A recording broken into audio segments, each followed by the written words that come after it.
And I know why God puts people through what they have to go through. It's to build them up for something more greater that we may never understand. But that's God's love. That's God not giving up on me, saying, hey, you're here for a reason. Tribal trails, tribal trails. My name is Jeanine, otherwise known as JJ. I was originally from White Bear First Nations. I was adopted out to a Christian family from Regina here. Back in the 70s, 60s, there was a newspaper that put children on in the newspaper. My parents, they were going through it, and my mom saw a picture of me, and she said, I want her. And so, as my mom says, I was chosen. My big journey after that was a very challenging and full of obstacles up until this day. I was born with blind in my right eye. My mother did drink with me, so I developed, back then it was called fetal alcoholic syndrome. My adopted family were unaware of what that would involve. They did not realize that I would develop a unique way of learning. I don't like using learning disabled because we're not. Back then, they did not know children with FAS and their learning capacities or anything really about it. And so when I was put in school, I was easily distracted. And so my adolescence was very challenging in that way. I also was bullied because I was different. I didn't know that being adopted played a big part of it in feeling different. Through grade 5, I went through a school in the South Regina, and I had some very bad experiences. And I do believe it was because of my learning disability and the teachers that weren't aware of how to teach me. I was humiliated in front of my classmates, and that turned me against being able to learn. I didn't want to learn after that. So I would go through school pretending I would be learning, but I would go home and I would get angry, throw my books, and not understanding why I wasn't retaining information and why everything wasn't sticking.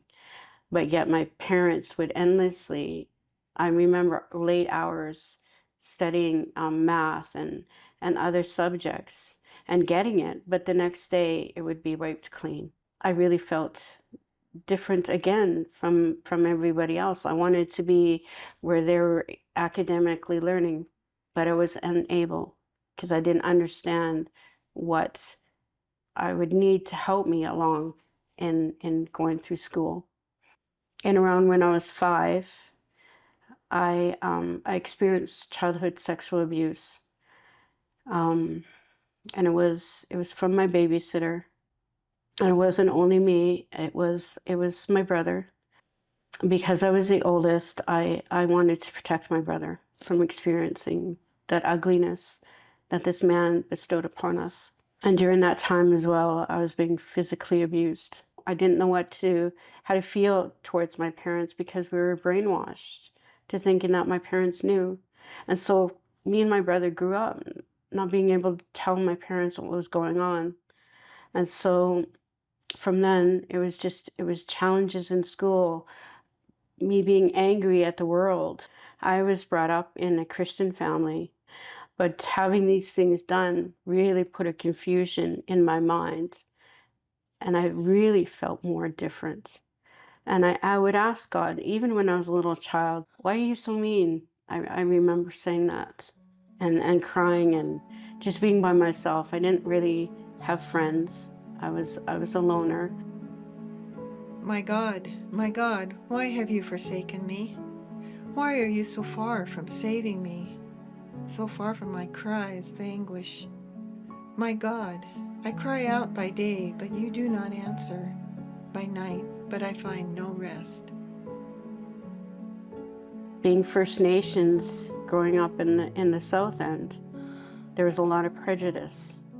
And so that really formed me to be in my own place, creating my pretend environments, I guess you could say. And that was to escape the world that was so hurtful in my younger eyes. As I grew up, jumping around to many different schools and being tested, they found out I had a severe learning disability. And so that was the stepping stone of the process of placing me in different classes called, well, special ed classes or tutorial classes. And so when I was put in those classes, again, that made me sit back and even as a young child asking, what is my purpose? If I can't learn properly, what is my purpose? I became more frustrated and I turned to alcohol at a very young age. My dad freely had alcohol, wine. I remember this one day coming home from school and I was so filled with anger and everything. I was just bullied. I was pushed to the ground. My brothers weren't helping me. And I ran home and I cried and I hid. And I remembered my dad had this bottle of juice. And so I remember going into the closet, grabbing the bottle of juice and going outside and saying, let's try this juice, brother. And so that was the start of my alcoholism. After I left elementary school, I went to a high school in town, and there I always hung around with older people. I just felt the more maturity, and I was accepted by the older ones for some reason. And I formed my own little group of misfits. I was grade 9, and they were like in their senior years, and even some out of in university level. But that was a bad crowd. That was starting in my bad rebellion years, and my parents couldn't understand me. I couldn't go to them and freely talk to them about anything. That trust was broken, but nor did I know that they didn't know either. And so I had this hatred, and I did mean things to my parents. I stole money. I did everything I could just to test them to see if they really loved me or not. My dad and I had a wonderful, I was daddy's little girl, and I couldn't do any wrong. But after the sexual abuse and having those thoughts of being different, I pulled away from my father, and I pulled away from God. I didn't want to believe anymore, because I felt how is a loving God putting things in my path? I couldn't understand it. And yet I went to church and I'd be filled with scriptures and hearing what the pastor would say about how forgiving our God is and how he loves us and he wouldn't let anything happen to us. But yet I had these things happen. I remember being in church, not wanting to be there, not wanting to listen. I cry out to you, God, but you do not answer. I stand up, but you merely look at me. You turn on me ruthlessly. With the might of your hand, you attack me. I began drinking heavy, being with my older friends, partying it up, feeling like, oh, this is great. I don't have to feel anymore. I dropped out of school and I left home at 16. And I was on the streets for a while because back then, because I came from a well home, the system didn't want to put me anywhere. They wanted me to go back but I refused. And my parents said because of her lifestyle, we're not taking her back. And so I wasn't a ward of the government because I was underage. I was placed in a group home. I distanced myself from my family. And then I led my life of destruction. I didn't care anymore about anything. I was on the streets for a little bit. And so when I was on my own and I met these people who were street people, that was my family. That's who became my family. I met a fella and we developed a relationship, and we moved in together, and I got pregnant, and I was happy. I was like, I'm gonna have my own family. I'm not gonna raise my kid, in an environment that's gonna be bad. I'll be protective. But unfortunately, my son passed. We blamed each other for the loss of our son, and it became violent. Both him and I became violent. I got punched really bad, and he left. And I remember calling my mom. I don't know why I always called my mom. I went back to calling my mom. And my mom came and helped me clean up the disarray of the apartment. And I remember my mom holding me. And she go, "What happened to you?" And I remember pushing her away. I can't go there. Still grieving my child. And really, really diving into the alcoholism to numb pain. I had several miscarriages, multiple miscarriages.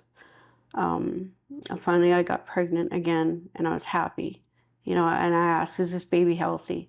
"Yes, Jeanine, it's healthy."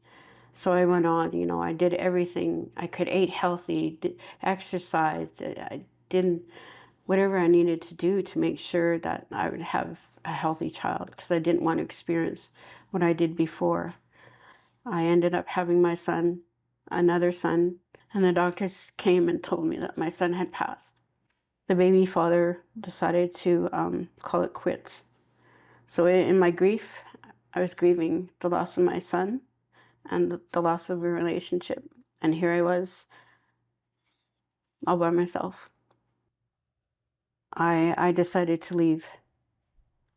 A friend of mine moved to Vancouver Island, and up there she said, "Come with me, why be there? What's there for you?" And so I made the decision to leave to Vancouver Island. I stayed in Vancouver Island for about 10 years, and I met my husband there. Again, it was an unhealthy, toxic relationship. We lasted for about 10 years. I remember coming home to find out that my husband had cheated. There again, I felt let down. So I did what I could. I drank. And there was one night I reached out to my mom and I said, "Mom, I think I need to come home, because if not, I'm going to kill myself." I packed up everything and I told my husband, I'm going, I'm leaving. You made your choice. Now I'm making mine. I wasn't sure what I was going to do. But I ended up living on White Bear for a while. I lived with a cousin of mine, and which is, my mom's house was annexed. And so I could freely go and visit my mom, Doreen, my real mom. We had reconnected during a time that I is in rebellious stage. And it was an eye-opener on how different I was still. And I didn't feel accepted by my family. I know I was loved, but I just felt nobody understood me. I couldn't last there on White Bear. I gave up, I stayed in Mowota with my brother, and I worked there for a little bit.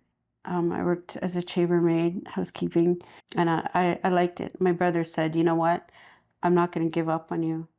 He believed in me, and that gave me some sort of, a little bit of, that there's finally somebody who believed in me and something.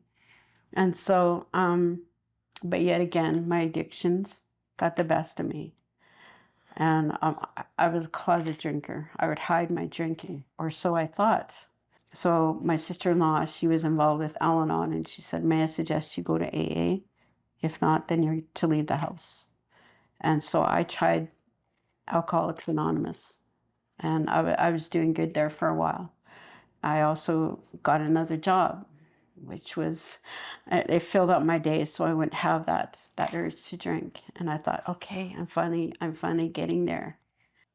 One time, I messed up, and my sister-in-law and I got into it, and I left, and I didn't know where I was going. I was in a small town. I couldn't go back there because I wasn't to return there. I met this older man, and he let me room and board there until I could figure out things. He was a farmer, and so he had horses, and I loved horses. I began healing, my journey of healing with the horses, and it was helping me to overcome what the things from my past. I would have triggers, and I would have episodes. And when I was around the horses, I felt like I could connect. But as life were, I got a phone call that my mom had passed away. After that, after that day, I suffered from PTSD. I got more involved with AA because I was really trying to better that situation. But other things would happen.